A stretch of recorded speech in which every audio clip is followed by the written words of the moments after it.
It's a pleasure to be here and to celebrate and honor Joe and my new best friends. You know, in Washington, D.C., you've got 100 best friends. You know, that's just how it is. So we love Interfaith Peace Builders. We've come to love Mike and Emily. So anything they ask us to do, we do. And then I've become a part of an incredible mission group, Away to Jerusalem Mission Group. So I'm happy to be here with my mission colleagues, Alice and Avery.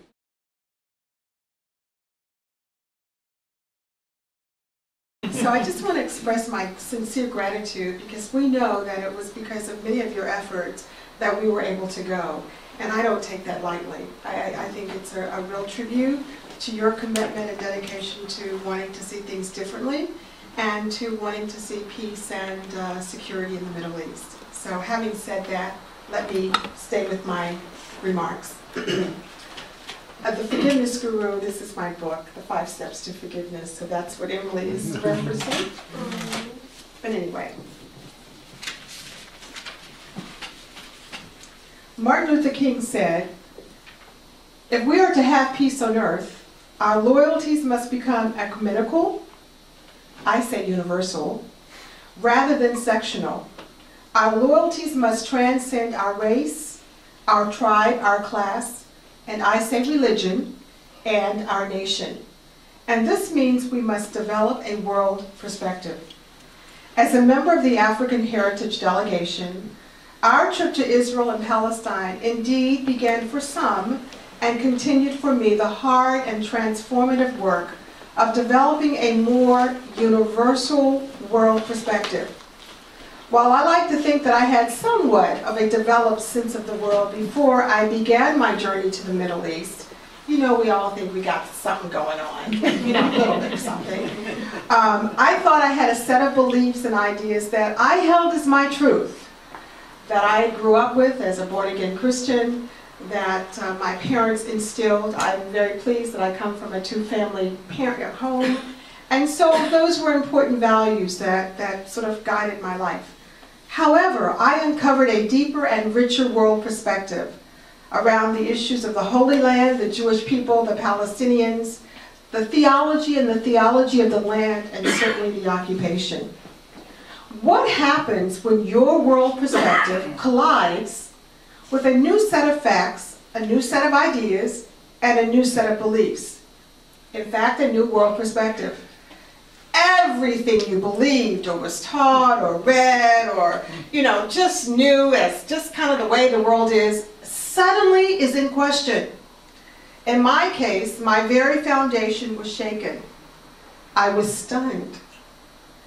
What I saw in traveling to the Middle East, to Palestine, and to Israel was oppression, colonization, and oh yeah, that ugly word called apartheid.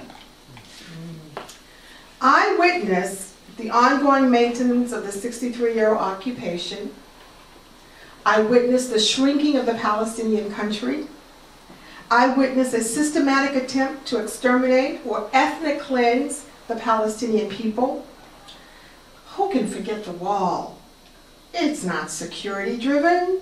It's intended to keep people separate one from the other, to take their land, to diminish their will.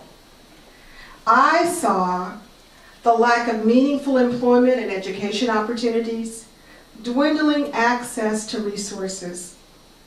I saw people hurting.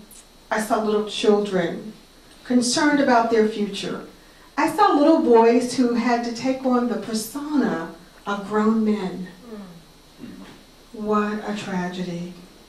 I also saw the expense and unjust military rule over the Palestinian people, every aspect of their lives. There's not one aspect of the Palestinian lives, from getting up to being a person during the day, to going to sleep at night, that was not controlled, impacted, and affected by military rule. I saw segregated roads and highways. I certainly understand that because we had a bit of that here in the USA. I saw massive Israeli youth protesting the rising cost of housing, food, and gas.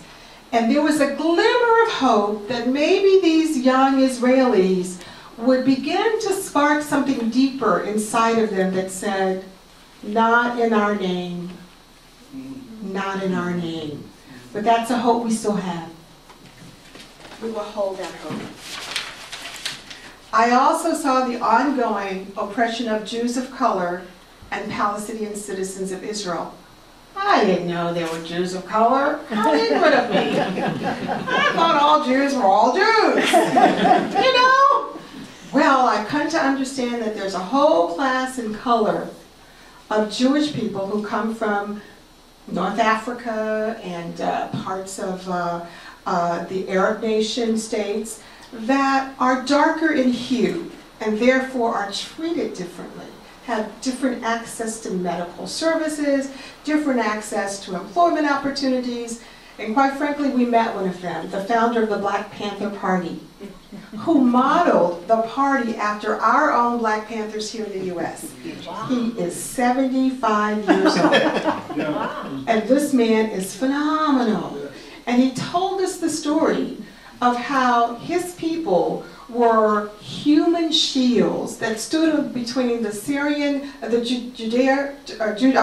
Jordan border and the Israeli border, and they were asked to live in those homes right at that border, and they were in fact human shields. Can you imagine the psychology of what that means to you as a people, and how they have been treated? I'm just sorry, guys. I was ignorant on this. I mean, I understand color, discrimination here, but I actually saw it and heard it and observed it there.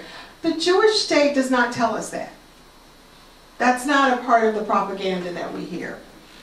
I met with people who had their farms, their homes, their lands, their trees, their precious olive trees confiscated. And one of the days we were there was a big, big protest to preserve one of the oldest trees in a village. And we were all waiting and, what's going to happen? And the community was rallying. Can you imagine having something that you treasure so deeply that runs through your generation and generation taken from you? I observed mothers who worry about their sons being bullied, abused, and imprisoned by the Israeli police, using what I call the most technologically advanced counterinsurgency practices around.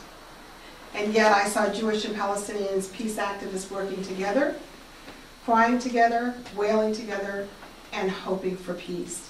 And I saw Palestinian people who were determined to make their own way, to decide their futures for themselves, whose resolve was not broken, and that brought joy and a sense of encouragement to me. Look, we went over to encourage them. How do you like it when they start encouraging you? That's not right. Something is not right with that. Their spirits were not broken. As much as they go through day to day, they still say, it's our land, we're not giving up. And I think that's a powerful message for us. And as an African American who went over, and my colleague Avery was there, and you'll hear from Salma, who was not a part of the African American delegation, but we love her. The way they received us and the way they accepted us, it was almost like we could finish their sentences and they could finish our sentences, because they knew we understood their journey.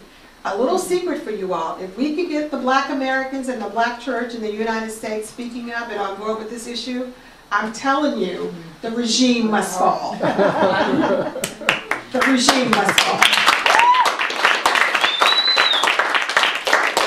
And concluding, my old world perspective did not include an awareness of, or understanding of the rights, the needs, the culture, and the dignity of the Palestinian people. It included a shallow, more narrow view of the occupation, based in large part on a flawed, oppressive, and imperialistic interpretation of the Bible. Our hearts must be big enough to give way to a broad and ever-evolving universal world perspective. We must drop our race, we must drop our religions, we must drop our nation boundaries, and we must know that we're one heart, one family, just showing up in different hues, all interconnected, all needing each other, all responsible and accountable one to the other. Our hearts must open to feel the pain of the Israelis. Our hearts must connect with the sisters and brothers of Palestine. Our hearts must know the interconnectedness of life, the one human heart crying for justice and working for righteousness. Woo!